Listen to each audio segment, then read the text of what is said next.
My name is Dan Dombroski, and this is a SPAC Alpha web series. SPAC Alpha provides news, research, and analysis on SPAC mergers. This series is presented in conjunction with SPAC Research, the industry-leading provider in SPAC data and analytics. This series is dedicated to analyzing business combinations, industry trends, and regulatory decisions. I'll speak with SPAC management teams, subject matter experts, and industry leaders to increase transparency within the SPAC ecosystem.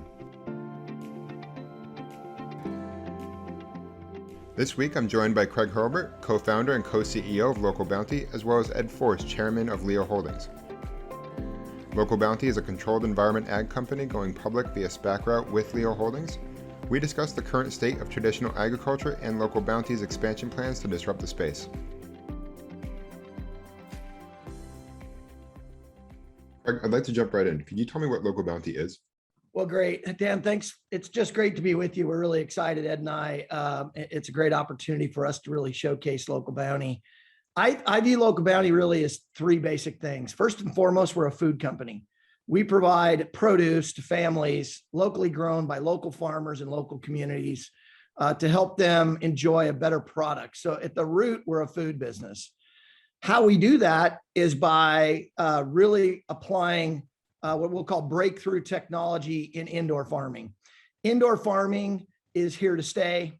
It is particularly here to stay as it relates to perishables. Let's call them leafies, lettuces, herbs, and the like.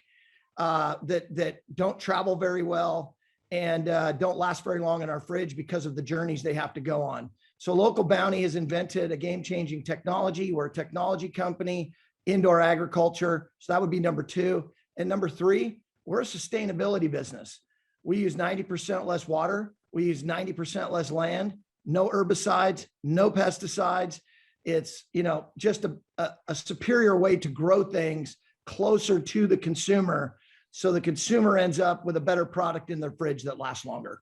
So food company, technology company, indoor farming company, and the third one is a sustainability business. Okay, so I appreciate you kind of laying the groundwork for some of our listeners that maybe being newly introduced to Local Bounti. Ed, I'd like to ask you, you've had a lot of experience so far in the SPAC space and certainly beyond, but what is it universally that you're looking for in SPAC transactions? Well, I look, and I wouldn't say it's just what we looking for in SPAC transactions alone, okay? Because fundamentally, there's some very basics here. Let me back you up as to our focus, okay? And I think that's important. And I think that the best investment firms have gone narrow and deep over time. I think the horizontal and thin approach in investing misses so much as the world changes at an ever accelerating clip, right? So number one, we're staying true to our core, which is branded consumer, okay? That matters a lot. That's what we've done as LIII Capital, $9 billion of PE funds raised, dozens of businesses invested in, and about 40% of it in the food and beverage space, okay? So I think branded consumer. But I think it's also for what we're trying to do now as we turn the page, Dan, it's how is the consumer accelerating in tomorrow and into tomorrow's, okay? And where should we be? People talk about the hockey game, past, you should skate to where the puck's going to be, right? You want to pass to where the skater is going to be. And I think that really matters. We want to be beyond niche. We don't want to be looking for very, very small, targeted, bespoke businesses. We want to see big open water. I think that matters to us. We want to find those businesses that are sort of beyond ripe, very legacy. And that's particularly the case for LIII and for our affiliation with Craig and with his great team. How do we re-engineer an existing industry and really change it from the guts up? And that's why we found controlled environment agriculture. That's why we spent a lot of time looking at it. We said, how do we find that right business to express that theme and not just express it, but actually action it, okay, and bring it to life? And when we decided on it, Dan, it was, you look at the hierarchy of needs of people. You got food, right? You got water, you got air, and you got shelter. Those are really, I think, what it comes down to. And those first two are what Craig and Travis's team are all about. Okay. I mean, maybe there's a fifth hierarchy, Red Sox winning. I mean, maybe that's in there, but I don't know. Okay. It's still early on the World Series here. But if we take the first two, how do we take food, okay, and do more of it and do it better? And better is a broad definition, right? Better isn't just better tasting. It's, are we doing it more intelligently, right? Is it better for the consumer, longer shelf life? And on the whole input side of it, water and power, boy, Craig and his team are steeped in background in terms of that space. And that's what that's what it's about. And Craig mentioned 90% less water and then 90% less power. We need to have, though, to bring that theme to life, we have to have proven 24/7 leaders. And if you're going to be in the CEA space, let me tell you, leafy greens don't take a day off. They don't go home for a couple hours to grab a sleep. Leafy greens, that's a 24/7 enterprise. And you got to have managements, right, that are really into that and really get that from the gut level. Do they have critical competencies? Are they builders? Are they maniacal about return on invested capital? Okay, so when we're looking at these things, all these components have to come to bear. And that's why we look at a lot of things and we do very little, bluntly. Okay, our rejection rate's really high because these things have to matter. A team that's never says the job is done. Now I'm gonna go a little bit off script here though with Craig. And if I had Travis on here or Kathy or Mark or anybody, I'd be doing it for them. But Craig won't say it. Craig comes from a family of farmers, Montana dry wheat farmers. He literally has got farming DNA coursing all through him. Okay. He's a competitor. He's driven. He worked at GE and some very important jobs around the power space, started a power-based HVAC firm, installed HVAC systems in 400 plants in 33 countries around the world. Okay. By the way, indoor ag isn't just a US business when you really think about the needs of the world. Okay. So I have to say to you, Dan, like, come on. Could we write a better resume for somebody to be the co-CEO, co-founder of a business that we're going to go ahead and back? And the answer is absolutely not. So that's what we're looking for, okay, in putting it together. And we are incredibly excited and proud and humbled to be partnered with Craig and his team. So you just hit on my next question about what the investment thesis is specifically for Local Bounti. Craig, if I could jump back to you, can we take a look at what traditional agriculture looks like versus what you're doing and that process from seed to plate? Absolutely. So I think, Dan, if it's okay, I'd like to start with the way it's being done today and then what we do that's different. I think it's important for the listeners to have a context of what's been happening. So the way it works now in conventional agriculture, traditional agriculture, is they plant a seed in a field, they water it, then they harvest it, then they send it off to a packaging plant. Then in that packaging plant, they do a bunch of things and it goes into a bunch of different supply chains and ends up in a grocery store. That process right there has all kinds of issues. First of all, most of the leafies come from Salinas area, Yuma, Arizona, and Mexico. So automatically you have a logistics problem. That problem is enhanced now with COVID and with the supply chain issues and everything else. Okay. So that process right there, very inefficient with land, very inefficient with water. They're using herbicides and pesticides. They're using chemicals to wash and clean the product. That product, by the time it gets to your fridge, really has been through quite a journey, which is why we're throwing away, it's estimated 40 to 50% of all the produce and all the food that we produce globally. Huge problem. So that's what conventional agriculture does. They're doing the best they can do. They're essential, as Ed said, in one of the hierarchy of needs. And Local Bounti's not looking to take out conventional agriculture. However, the way we do it is drastically different and inherently better for the end consumer. So what we do is we build a farm indoors. We take a seed, we plant the seed, and from the moment that seed is planted to the moment that the product is harvested, it is virtually untouched by a human hand, and it's been given exactly what it needs at all of the different points in that plant's growth cycle. So when it's a tiny little seedling or a little baby, if you will, a baby plant, it needs certain things. As it grows and goes through the cycle, it needs other things. We have perfected the technology to give our different cultivars or different products exactly what they need when they need it, all under one roof. Okay. 90% less water, 90% less land, no herbicides and pesticides, etc. As a result, we end up doing the harvesting right there, and we do the packaging right there. So we removed a very important step that conventional agriculture has to ship to a packager or to a processor before it can go out into the the distribution chain, if you will. We're cutting that out. So at Local Bounti, we're growing the plants very sustainably in a very high quality way, focusing on the quality of that plant getting exactly what it needs. We like to say, happy plant, happy taste buds. What we end up getting at the end of that is a product that hasn't gone on a long journey. It's been inside of our facility. It can go out of our facility to a distribution center in the evening, and it can be distributed to the grocery store the next day, cutting out potentially 1,000 miles or more just in the food miles attached to all of that, and lots of cold chain and lots of chemicals and water and land, et cetera. Okay. So indoor farming, as it relates to perishables, the time has come because we're able to do all of that at the exact same price point that the organic people, and in some cases better on the price point than the organic people can do. And it's way more sustainable, and you're getting a plant and you're getting a product that will last longer in your fridge. Our heads of lettuce can last 3 to 5 weeks in your fridge because of the way it's grown and packaged and delivered to the retailer, ultimately into your home. It's a game changer for the end consumer. And so for perishables, indoor farming's here to stay. The total TAM for the US alone is about $30 billion. Less than 1% of that is farmed indoors today. So as Ed said, they like businesses with a lot of potential. Just in the US alone, we have a massive total available market to go get.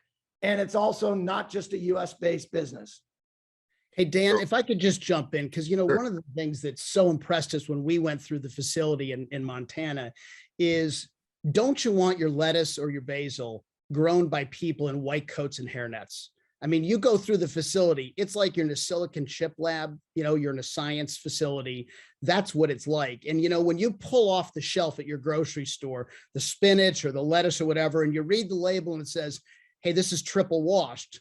I guess it kind of makes you feel good that it's triple washed. You know why it's triple washed? Because it's filthy. Okay. It's covered in chemicals, bacteria, fertilizers.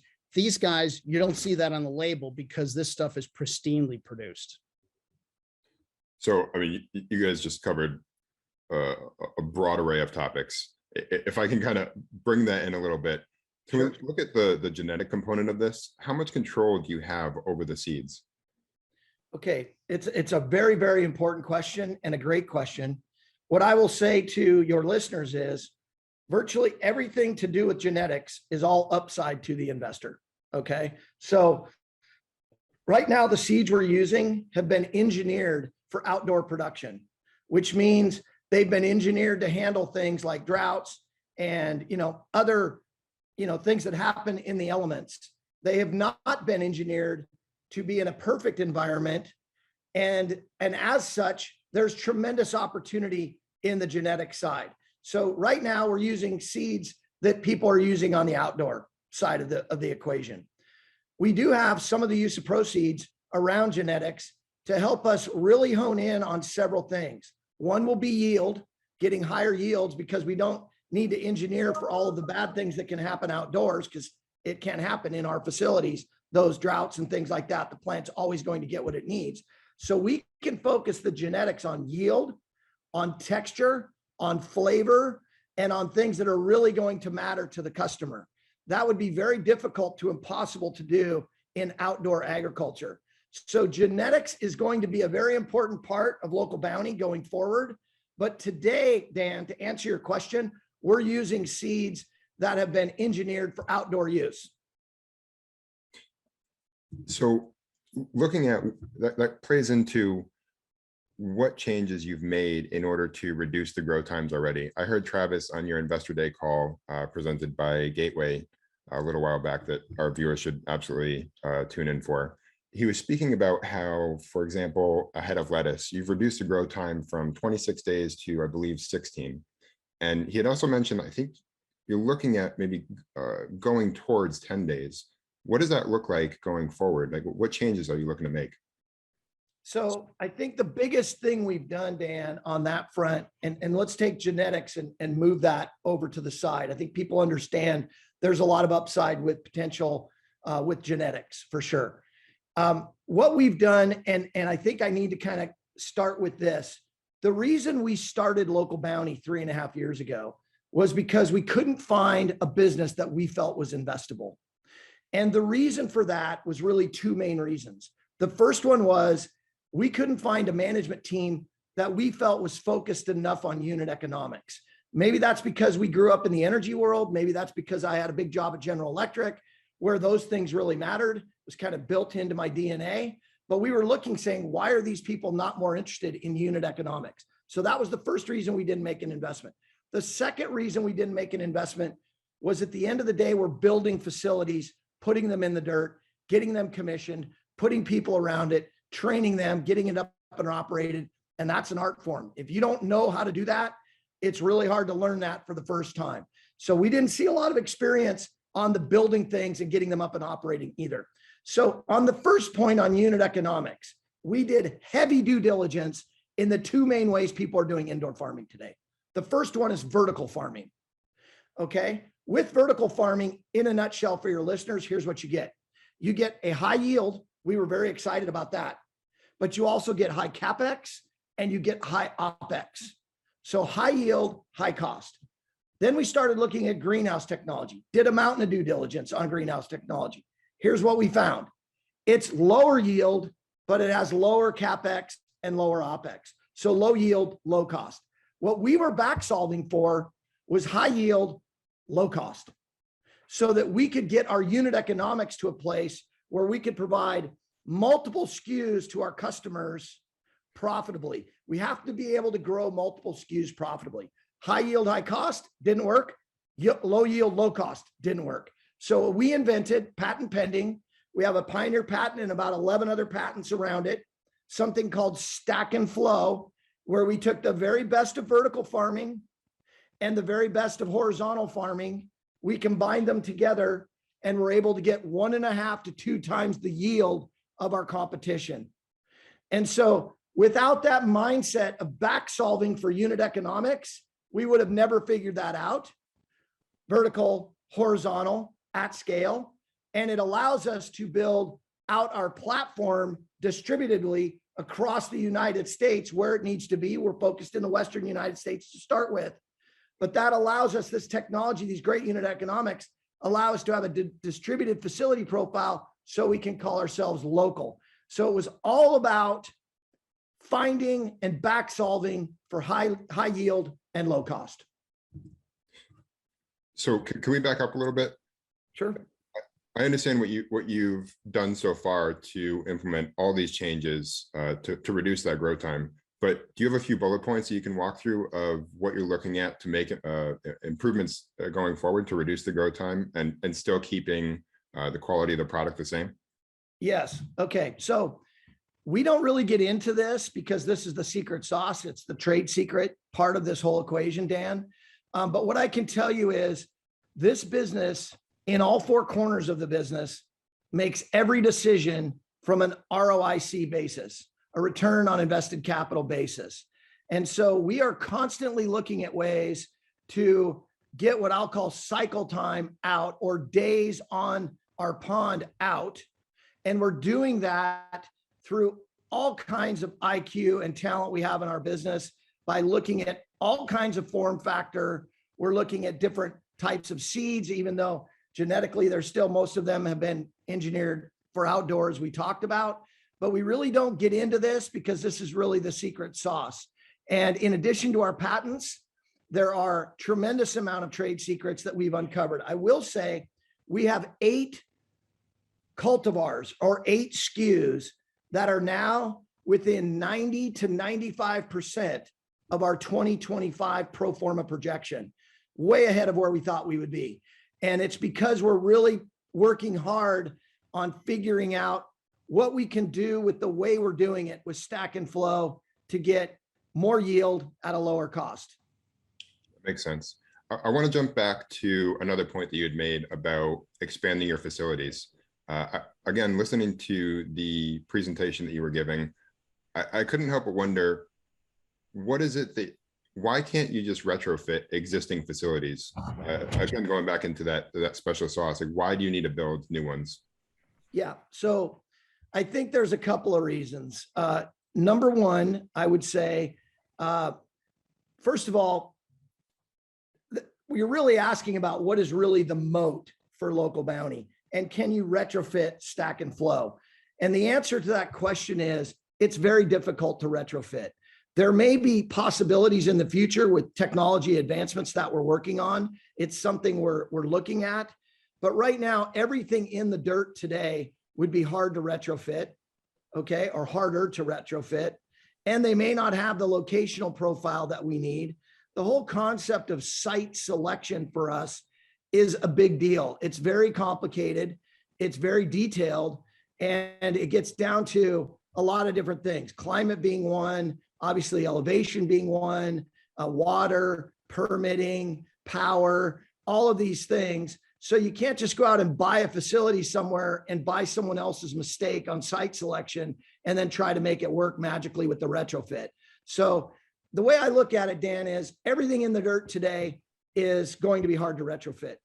Everything that's in design right now for the next 2 years, everything that will be built has already been designed. You've probably already got your supply chain lined up, and you're going to build whatever you're going to build for the next 2 years. Beyond that, there are people that may say, hey, we're going to try some version of stack and flow. Then they have all of the trade secret stuff on the question I did not answer a minute ago. They got to go figure all of that out once they build something stack and flow and try to figure it out. So what are you looking at for the total lifespan of each facility? So these facilities, assuming I would say normal maintenance, which we will do, could last, a long, long time with, what I would say with minimal or normal maintenance along the way. They're going to be, there's not what I would say, let's say a lot of rotational parts moving fast at high temperatures, like you would see in the oil and gas business or in the energy business. So there's nothing there that is super complicated that can't be either upgraded over time or just replaced if it gets bad. So that's one of the importance of getting the locations correct and really getting kind of the ability to expand the facility if necessary. So every time we go to pick a site, we're looking to ensure that we can double the size of that facility. And because of the modular way we do things, we can do it on kind of just a flipped basis and say, now we've got our customers, they love our products. We've secured the land and everything to double the size potentially. So site selection's a big deal, but I don't view the longevity of the facilities if they're taken care of well, which again is a very mature principle in the energy world that we will bring in to this space as well, doing the routine maintenance that needs to be done. These facilities will last a long time. You were just talking about the customer component of this. I saw that you recently announced you're going to be in 84 Albertson stores. Correct. We are now in the Intermountain West Albertson stores. Very exciting to go into an Albertsons and see Local Bounti right there with all of the other products. Everything's going very well so far. And, we are really now focusing on pleasing our customer, both our retail customer and the end consumer. So what does that relationship look like as it unfolds? How do you get into all the Albertsons? Yeah, so I think it's kind of like life. If you show up and execute flawlessly, you have a high probability of expanding, right? I mean, here's the story that all major retailers have going on right now. Their CEOs have sustainability goals. And when you look at a grocery store, peanut butter doesn't really go bad that much, but lettuce does. They've got shrink anywhere from 10% to 35%, given whatever grocery store you're in. That shrink is on the radar. Shrink meaning throwing stuff away. That's on the radar. It will be calculated and it will become part of their quote unquote sustainability metrics. It's on everybody's radar. So if we can deliver them a better product, more sustainably grown, less food miles, less cold chain, no herbicides, pesticides, better worker welfare, if we can deliver that product consistently and expand our SKUs over time with them, the sky's the limit with us, with Albertsons. We have a great relationship up and down the chain of command, but really it's on us to deliver flawlessly. And that's what our team is working on every day. So that leads me to a topic that you've talked pretty at length about, which is why has the produce aisle generally gone unbranded up to this point?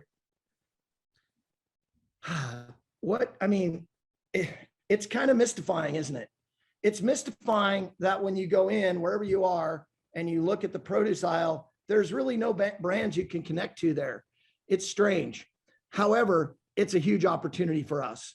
And so what we've done is, I think, for your viewers or your listeners, I think it's important for them to understand, we have the third voice at Local Bounti was a gentleman named Josh White. Josh met a man named Hamdi walking around New York City around the turn of the century. He had a bag of this weird stuff. They ended up branding it Chobani. And Josh was the brand architect with the team at Chobani that got it to over $1 billion before Josh left. He's branded countless other food products. Josh's whole team has shut down his creative agency. They're all under the Local Bounti tent today.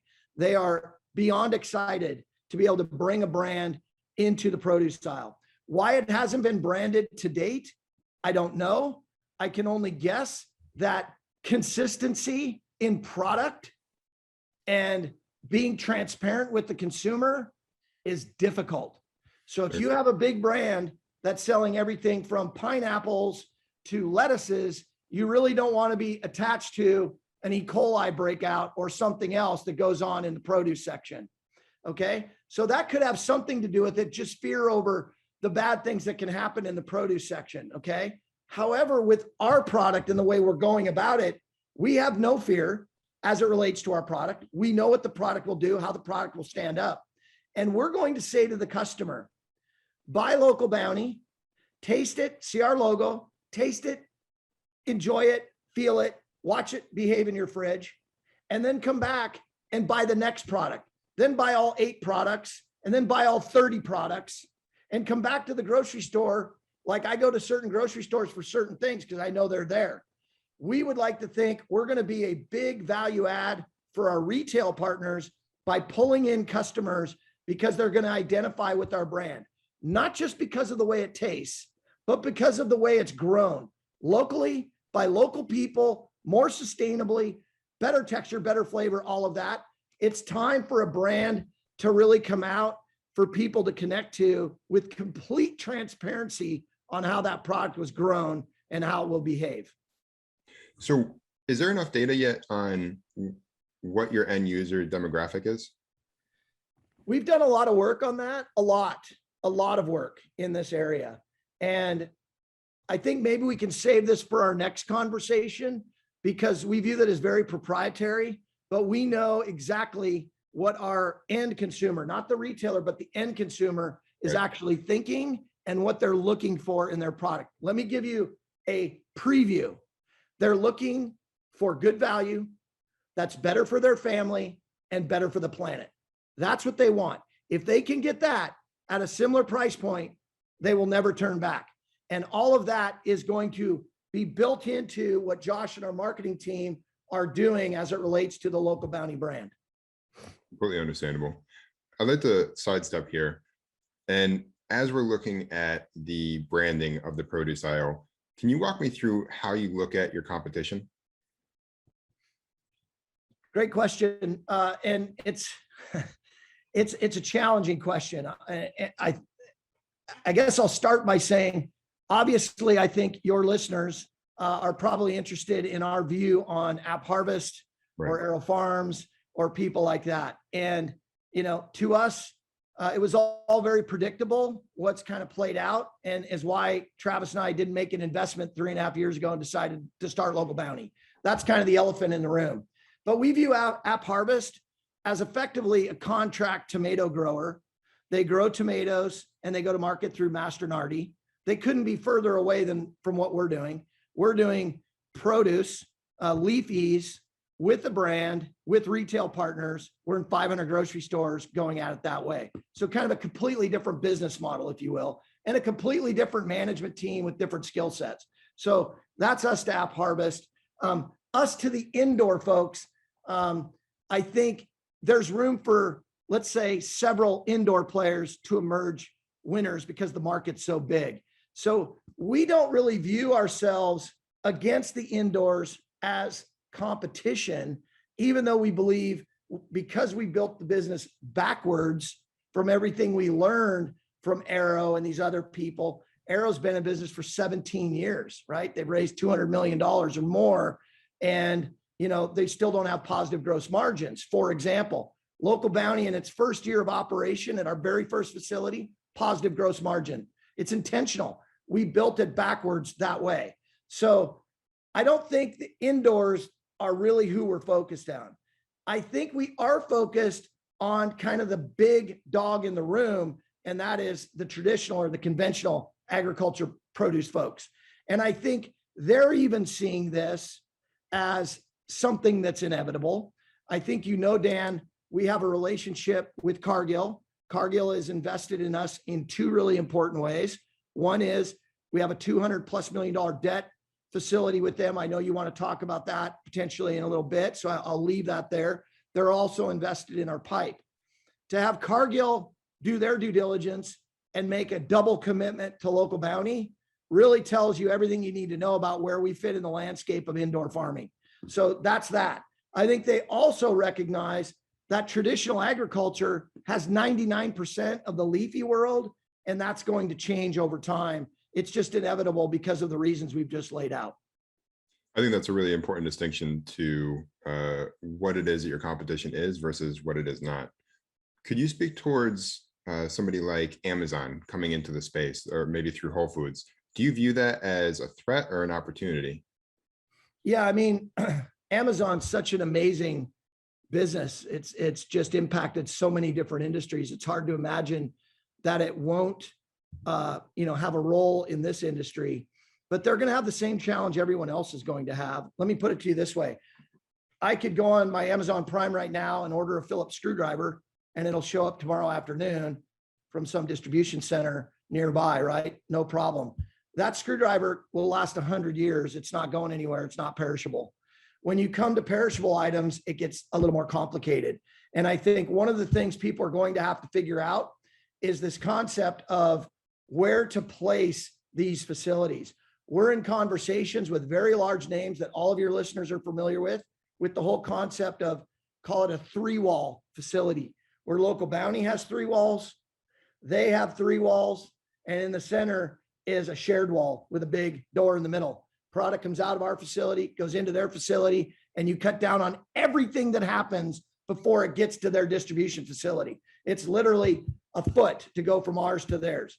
That's inevitable. I could see the Amazons of the world doing that potentially, to answer your question directly, but they better have a farming partner that has the ability to grow bunches of SKUs, or they really won't solve their problem. But I think perishables are a different kettle of fish than, say, a screwdriver or a pair of socks. But I think they will potentially get there, and I think others will get there. But it just means everybody's going to be more local when it comes to the perishable side of things.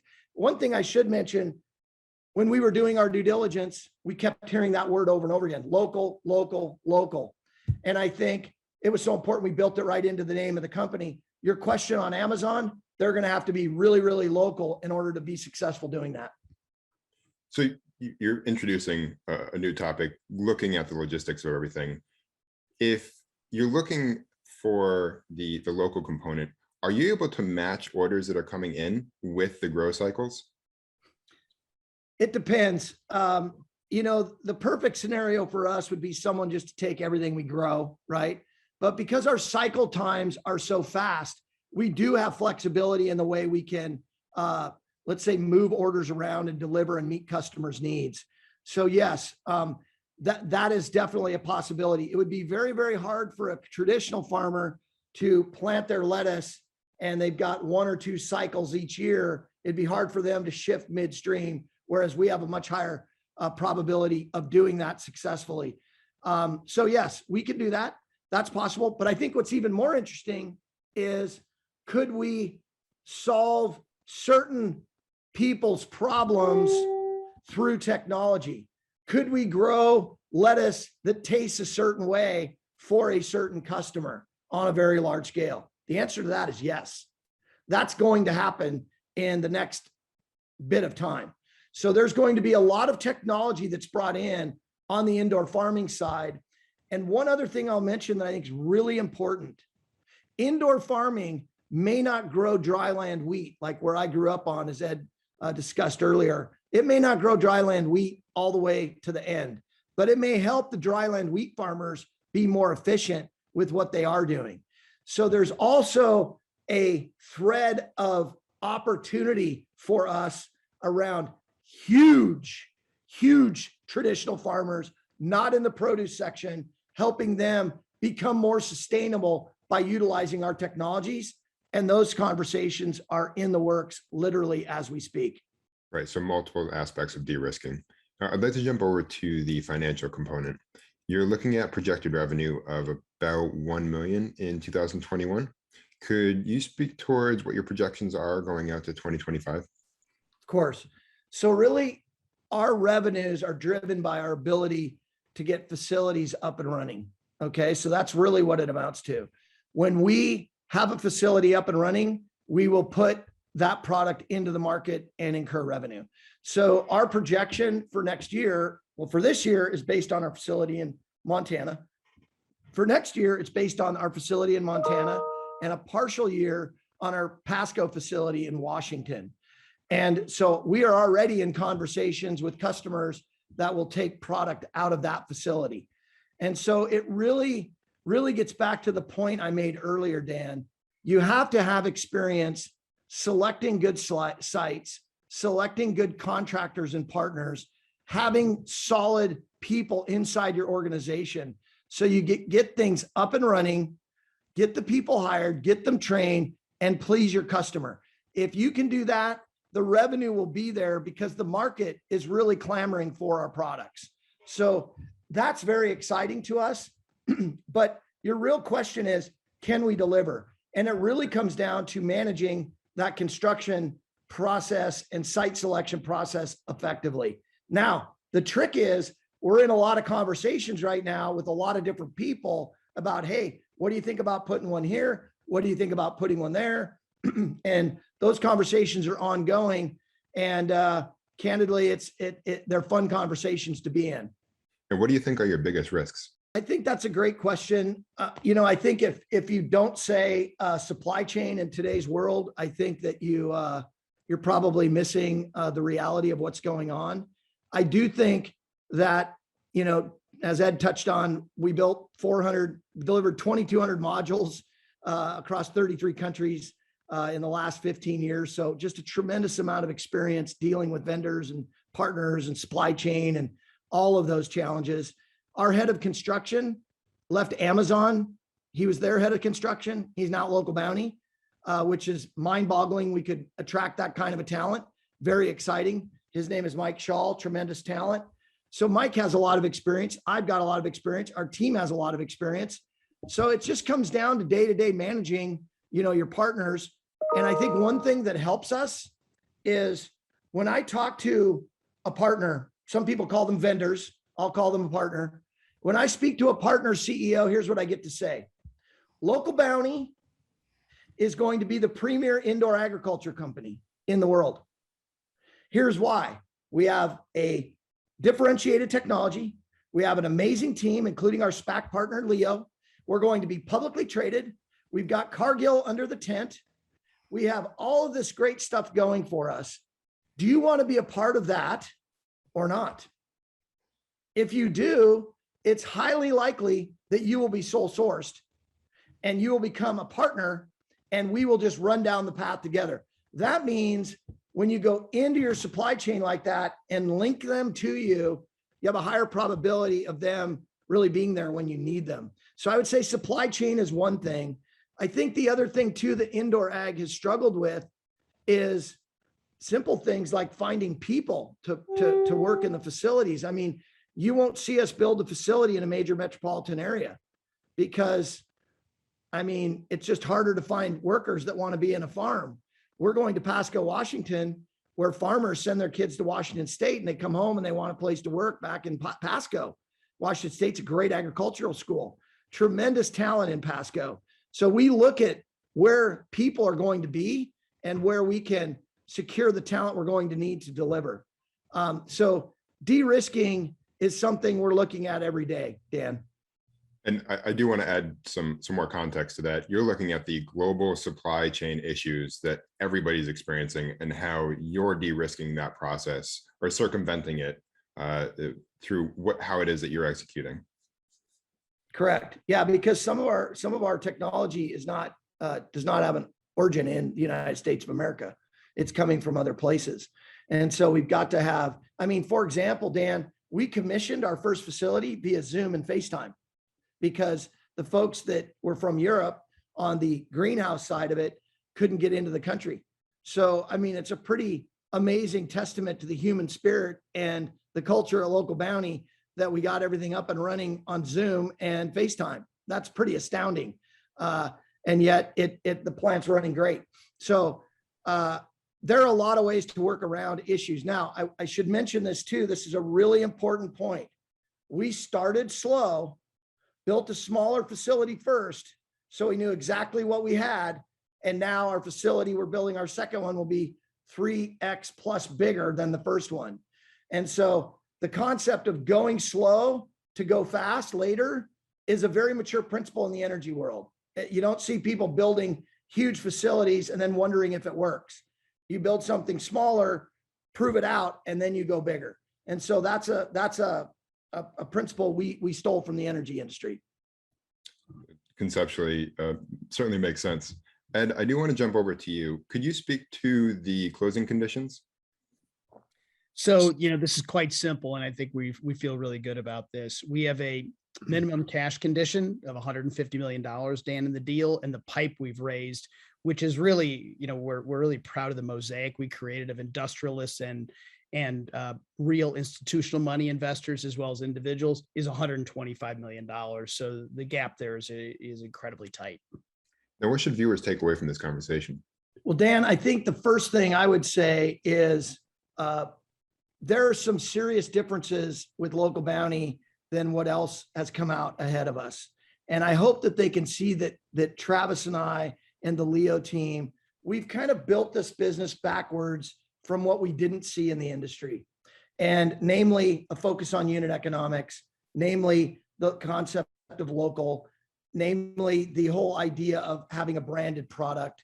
And so we're really coming at this from what I will call a sophisticated approach with a differentiated technology to give investors and candidly our customers a great experience, both the retail customers and the end consumer.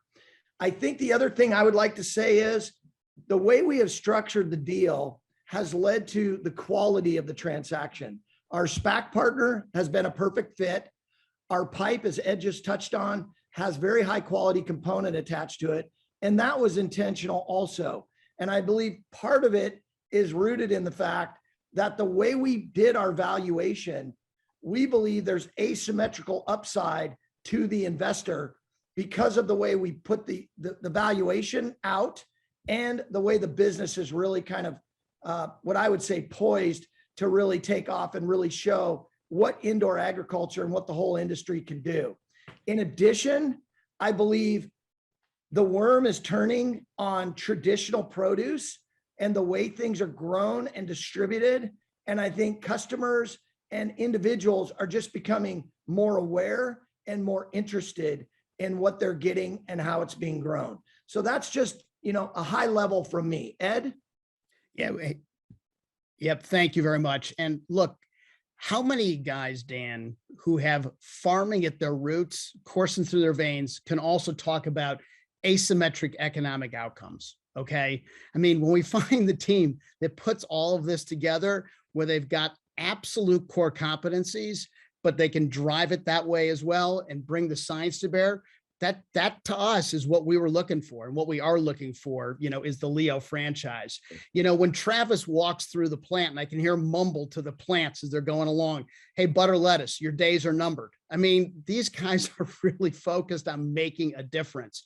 I think our skills, as we've learned to become deep friends in this short amount of time, are very, very complementary.